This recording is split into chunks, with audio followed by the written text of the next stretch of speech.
శాఖల వారీగా సమీక్షలు చేస్తున్న రేవంత్ ప్రభుత్వం త్వరలోనే వైద్య ఆరోగ్య శాఖపై రివ్యూ చేయనుంది.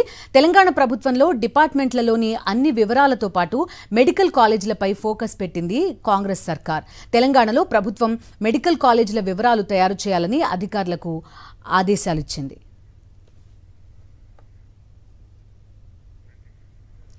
తెలంగాణలో కాంగ్రెస్ ప్రభుత్వం ఏర్పడిన వెంటనే డిపార్ట్మెంట్ల వారీగా అన్ని విషయాలపై ఫోకస్ పెట్టింది ప్రభుత్వం.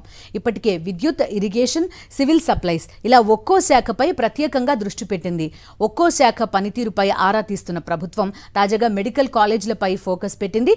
గత ప్రభుత్వ పాలనలో వైద్య రంగంలో ఎప్పుడూ లేని విప్లవాన్ని సృష్టించామని, రాష్ట్రం ఏర్పడే నాటికి తెలంగాణలో 5 మెడికల్ కాలేజీలుంటే బీఆర్ఎస్ ప్రభుత్వం హయాంలో దాదాపు 26 కాలేజీలను ఏర్పాటు చేశామని, 33 జిల్లాలకు పూర్తి స్థాయిలో జిల్లాకో మెడికల్ కాలేజ్ ఏర్పాటు చేయడమే టార్గెట్గా పెట్టుకుంది అప్పటి ప్రభుత్వం.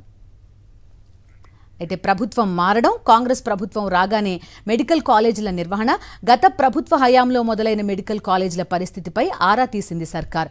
మెడికల్ కాలేజీలపై ఆఫీసర్లతో రివ్యూ చేయించిన ప్రభుత్వం ఒక్కో కాలేజ్ పరిస్థితిపై వివరాలు అడిగి తెలుసుకోవడమే కాకుండా రిపోర్ట్ రూపంలో ప్రభుత్వానికి అందించాలని జిల్లా అధికార యంత్రాంగాన్ని కోరింది. త్వరలోనే నేషనల్ మెడికల్ కమిషన్ తనిఖీ లోపు ఉండే అవకాశం ఉందని, ఆయా కాలేజీల్లో ఎలాంటి లోపాలు ఉండకూడదని సూచించింది.